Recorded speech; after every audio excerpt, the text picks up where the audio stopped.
जय हिंद दोस्तों, कैसे हो सब लोग। सबसे पहले तो very very happy republic day to all the citizens of my country. तो आज हम अपना रिपब्लिक डे मना रहे हैं, तो मैंने सोचा क्यों ना हम कुछ डिस्कस कर लें हमारे रिपब्लिक डे के बारे में। तो सबसे पहले हम बात करेंगे कि हमारा रिपब्लिक डे हम मनाते हैं तो रिपब्लिक का मतलब क्या है। ये तो हम सभी जानते हैं कि हमारा कॉन्स्टिट्यूशन इस दिन लागू हुआ था, इसीलिए हम रिपब्लिक डे मनाते हैं, जिसे हम हिंदी में गणतंत्र दिवस कहते हैं। और 26 जनवरी को 1950 सन में हमारा संविधान लागू किया गया था, इसीलिए हम हर साल 26 जनवरी को गणतंत्र दिवस के रूप में मनाते हैं। लेकिन गणतंत्र होने का यानी रिपब्लिक होने का एक और मतलब होता है। रिपब्लिक का मतलब होता है कि जो हमारे हेड ऑफ स्टेट यानी हमारे इंडिया के जो हेड हैं, जिनको हम अगर कहें तो वो प्रेसिडेंट कहते हैं, तो वो जो है वो इलेक्टेड होंगे। हर एक डेफिनेट टाइम पीरियड के बाद उनको इलेक्ट किया जाएगा, यानी कि भारत का कोई भी व्यक्ति जो कि भारतीय है, सिटीजनशिप है जिनके पास भारत की, वो भारत के नागरिक बन सकते हैं और इलेक्ट हो सकते हैं। इसीलिए हम इसे रिपब्लिक कहते हैं। तो हमारा भारत रिपब्लिक है, यानी कि अगर हम लोग चाहें तो हम भी प्रेसिडेंट बन सकते हैं, लेकिन भाई ऐसे नहीं बन जाओगे, बहुत मेहनत लगती है। पॉलिटिक्स में जाना इतना ईजी नहीं है।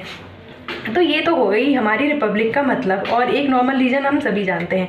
अब हम बात करेंगे कि रिपब्लिक डे है तो कुछ इंपॉर्टेंट जो मुझे लगा जो बहुत इंपॉर्टेंट डिस्कशन का मुद्दा है, जिसको कहीं ना कहीं हम इग्नोर कर देते हैं, क्यों ना इस पर डिस्कस किया जाए। तो जैसा कि हम पता है कि हम अपने सभी जो है फंडामेंटल राइट्स को तो जानते ही हैं।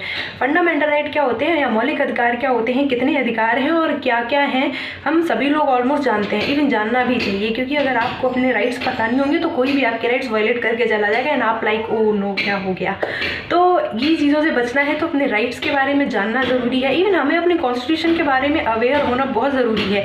लेकिन एक चीज़ जो है जो हम मोस्टली ध्यान ही नहीं देते, इवन जानने की एक्साइटमेंट भी नहीं होती है। राइट्स तो हम जानना चाहते हैं, भाई हमारा राइट क्या है, कहीं हमें पुलिस ना पकड़ ले तो हमारा राइट क्या है हमें पता होना चाहिए, लेकिन ड्यूटीज़ को हम इग्नोर कर देते हैं। तो हमारे कॉन्स्टिट्यूशन में इंडियन सिटीजन्स की कुछ फंडामेंटल ड्यूटीज़ भी दी गई हैं, जो कि पार्ट 4A में 42nd कॉन्स्टिट्यूशन अमेंडमेंट एक्ट 1976 में ऐड किया गया, जो कि आपको ऊपर दिख रहा होगा। अब कितनी ड्यूटीज़ हैं इनको भी मैं आपको ऊपर दिखा दूंगी कि कौन कौन सी ड्यूटी है, बट कुछ में इंपॉर्टेंट ड्यूटीज़ जो है वो मैं क्लियरली बोल के बता देती हूँ, क्योंकि क्या है आपको वो चीज़ें मुझे लगता है कि पता होना बहुत ज़रूरी है। जैसे कि हम भारत के नागरिक हैं, तो हम चाहते हैं हमारा देश हमें अधिकार दे, हमारी सरकार हमें अधिकार दे, लेकिन नागरिक होने के नाते हमारे भी तो कुछ कर्तव्य हैं अपने देश के प्रति। क्या हमें उन्हें पूरा नहीं करना चाहिए? ये बहुत ही बड़ा एक क्वेश्चन मार्क है, क्योंकि हम लोग राइट तो मांग लेते हैं लेकिन अपनी ड्यूटीज़ को भूल जाते हैं। जैसे कि भारत को स्वच्छ रखना, ये भी हमारे ये तो हम एक नॉर्मली हमारी ड्यूटी कह सकते हैं ना। अपने देश अपने घर को साफ रखते हैं तो अपने देश को साफ रखना भी तो हमारी ड्यूटी है, लेकिन केवल बोलते हैं। भाई इम्प्लीमेंटेशन कोई नहीं करता। जहाँ भी कुरकुरे खाए वहीं रैपर फेंक दो, जहाँ बिस्किट खाया वहीं फेंक दो, जहाँ भी केला खाया वहीं फेंक दो, बने पीछे से आने वाला व्यक्ति वहाँ पे फिसल के गिर जाए, कोई फर्क नहीं पड़ता। भाई हमें क्या करना, हमें तो अपना घर साफ रखना है। देश क्यों साफ करें? तो भाई रखा करो, ऐसा मत किया करो। रैपर को अपने बैग में रख लो, या डस्टबिन भी लगे होते हैं, नहीं है तो बैग में रख लो। भाई बैग में भी तो बॉटल का स्पेस होता है, उधर ही रख लो, घर पे डस्टबिन में डाल देना। आपको लगता है ऐसा केवल हमारे करने से थोड़ी नहीं सुधर जाएगा? एक एक छोटे छोटे स्टेप से ही तो सुधरेगा ना। आज हमने नहीं फेंका, मे बी कल कोई और भी नहीं फेंकेगा, तो ऐसे धीरे धीरे हमारा देश साफ हो पाएगा और हमारा जो टूरिज्म है वो प्रमोट होगा, और हमारे देश की जो एक इमेज है वो भी अच्छी होगी। भाई सेल्फ डिसिप्लिन रखें ना, हम भारतीय किसी से कम थोड़े ही हैं किसी भी चीज़ में। तो ये है। और फंडामेंटल ड्यूटी क्या होती है? फंडामेंटल ड्यूटी में सबसे पहली ड्यूटी है कि जो हमारे नेशनल सिंबल्स हैं, जैसे कि हमारा राष्ट्रीय ध्वज है, राष्ट्रीय चिन्ह है, या संविधान है, या कोई भी ऐसी चीज़ है, तो उनका हमें सम्मान करना चाहिए, उनके रिस्पेक्ट करना चाहिए। दूसरी हमारी फंडामेंटल ड्यूटीज़ है कि जो भी हमारे आइडियाज़ हैं, जिनने हमारे फ्रीडम स्ट्रगल को प्रमोट किया, जिससे हम आज इंडिपेंडेंट हैं, तो ये जो आइडियाज़ हैं उनको चेरिश करना, यानी उनको प्रमोट करना। आप अपने बच्चों को भी बताइए ना कि हमारा फ्रीडम स्ट्रगल हुआ था, उसमें यही चीज़ों ने कितना इंपॉर्टेंट रोल प्ले किया, ये आइडियाज़ आए थे, हमारा खादी का आइडिया वहाँ पे ही आया था, हमारा स्वदेशी का आइडिया वहीं पे आया था। तो वो चीज़ें हमने कहाँ से लाई हैं वो अपने बच्चों को बताइए, उन्हें चेरिश कीजिए, उन्हें प्रमोट कीजिए और उनको मानिए भी। हमारे कितने फ्रीडम फाइटर्स हैं, उन्होंने अपना सर्वोच्च बलिदान दिया है, अपना जीवन त्याग दिया, किस लिए? हमें स्वतंत्रता दिलाने के लिए। उन्होंने अपनी जान दे दी। वो तो स्वतंत्र भारत में नहीं रह पाए ना, कौन रह रहा है? हम रह रहे हैं। स्वतंत्रता का मजा किसे मिल रहा है? हम लोगों को। तो हमें उनको एटलीस्ट रिस्पेक्ट करना चाहिए, बहुत ज़्यादा रिस्पेक्ट करना चाहिए, और उनकी फैमिली का ध्यान रखना चाहिए। उनकी जो फैमिली है उनको किसी भी तरह की तकलीफ ना हो।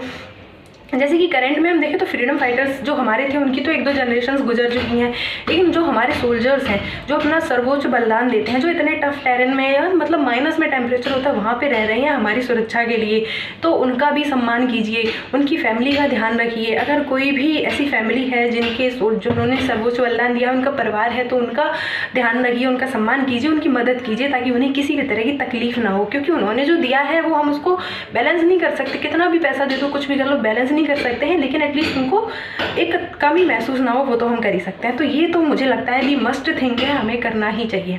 और हमारी फंडामेंटल ड्यूटीज़ हैं कि अपनी जो कल्चर है, हमारी जो हिस्ट्री है, हिस्टोरिकल प्लेसेस पे क्या है ना, अपना अपना नाम लिख के जाते हैं। कहीं भी हिस्टोरिकल प्लेस पे जाओ, कोई फोर्ट वोट, किसी का नाम लिखा मिल जाएगा। भाई क्यों लिखना है, वो हमारा कल्चर है, वो हमारी हेरिटेज है। भाई विदेशों से लोग भी देखने आते हैं, क्या नाम देख के क्या कर लेंगे, उन्हें थोड़ी नहीं पता भारत में एक नाम के कितने लोग हैं। तो उससे क्या है, हमारा इंप्रेशन खराब होता है भाई कि देखो कैसे लोग हैं, अपना हिस्ट्री को भी रिस्पेक्ट नहीं करते। तो अपनी हिस्ट्री को रिस्पेक्ट कीजिए, अपनी एनवायरनमेंट को प्रोटेक्ट कीजिए, यानी कि प्लास्टिक का यूज़ जितना हो सके थोड़ा कम कीजिए। मतलब मैं समझती हूँ एकदम से उसको हम फेज आउट नहीं कर सकते हैं, बट थोड़ा थोड़ा छोटे छोटे स्टेप्स लेके थोड़ा थोड़ा रिड्यूस तो कर सकते हैं। और मतलब इससे ही धीरे धीरे हमारा एनवायरनमेंट भी प्रोटेक्ट हो पाएगा। और क्लाइमेट चेंज से कितना ज़्यादा डिजास्टर सिचुएशन हो जाती है हम देख ही रहे हैं। उसके बाद हमारी फंडामेंटल ड्यूटीज़ और क्या हैं, और हमारी फंडामेंटल ड्यूटीज़ है कि पब्लिक प्रॉपर्टी को डैमेज ना करना, उसको प्रोटेक्ट करना। यानी कि हम डेमोक्रेसी है तो यहाँ पे प्रोटेस्ट करना हमारा अधिकार है। बिल्कुल हमारी मांगें पूरी नहीं होंगी तो हम प्रोटेस्ट कर सकते हैं, लेकिन पीसफुल होना चाहिए, वो हमारा फंडामेंटल राइट है। लेकिन पीसफुल प्रोटेस्ट, कोई भी आर्म यूज़ नहीं करना है, किसी भी तरह की गलत भाषा का उपयोग नहीं करना है, शांतिपूर्वक आप अपनी लीगल डिमांड रख सकते हैं, वो हमारा डेमोक्रेटिक राइट है। लेकिन प्रोटेस्ट करने का जो हमारा राइट है उसमें क्या, तो हमारा जो प्रोटेस्ट करने का राइट है वो तो ठीक है, लेकिन उसमें आप पब्लिक प्रॉपर्टी डैमेज मत कीजिए।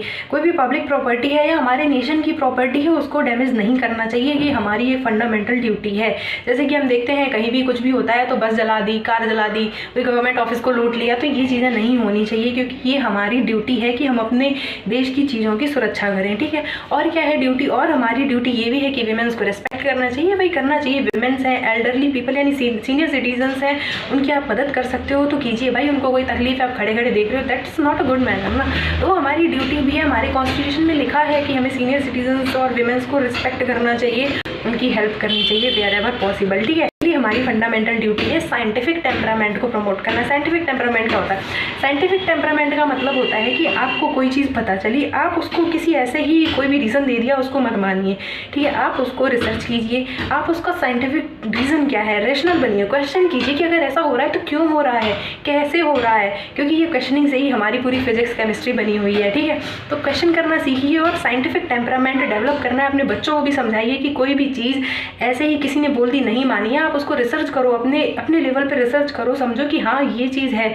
अब मेंटल ड्यूटीज़ क्या है, अपने बच्चों को एजुकेशन दिलाना, ये भी हमारी फंडामेंटल ड्यूटी है, जो कि 82nd कॉन्स्टिट्यूशनल अमेंडमेंट एक्ट से ऐड की गई थी कि हर पेरेंट की या गार्डियन, जो भी हमारे गार्जियन है, उनकी रिस्पॉन्सिबिलिटी है कि अपने बच्चों को आप एटलीस्ट प्राइमरी या सेकेंडरी एजुकेशन तो दिलाओ, एटलीस्ट प्राइमरी तो दिलानी है। ठीक है, तो ये हमारी फंडामेंटल ड्यूटीज़ हैं और फंडामेंटल ड्यूटीज़ को हमें फॉलो करना चाहिए। टोटली 11 है, वो मैं आपको ऊपर दे दूँगी, आप पढ़ लेना। जो मेन थी मुझे लगा जो इंपॉर्टेंट है जाननी चाहिए उनको मैंने बता दिया है आपको, और ऑलमोस्ट सारी ही कवर कर दी हैं। तो इस रिपब्लिक डे में यही चाहूँगी, यही रिक्वेस्ट करूँगी अपनी कंट्री के सिटीजन से कि अपने राइट्स के लिए अवेयर होना बहुत इंपॉर्टेंट है, और वी शुड भी, कि हमें होना भी चाहिए, नहीं तो हमारे राइट्स को कोई भी वायलेट कर सकता है। लेकिन उसके साथ साथ अपनी ड्यूटीज़ को भी फंडामेंटल राइट के इक्वली रिस्पेक्ट दीजिए, क्योंकि दोनों जब सेम लेवल पे होंगी तभी हमारी कंट्री प्रोग्रेस करेगी और हम एक दिन विश्व गुरु सच में बन पाएंगे, एक लीडिंग कंट्री बन पाएंगे पूरे वर्ल्ड में। ठीक है, तो इसी के साथ अगर वीडियो अच्छी लगी हो तो लाइक शेयर सब्सक्राइब कर लेना, कमेंट करके ज़रूर बता देना कैसा लगा और क्या लगा। और उसके बाद हम अगले वीडियो में किसी इंटरेस्टिंग टॉपिक के साथ मिलेंगे, तब तक अपना ख्याल रखिए एंड जय हिंद।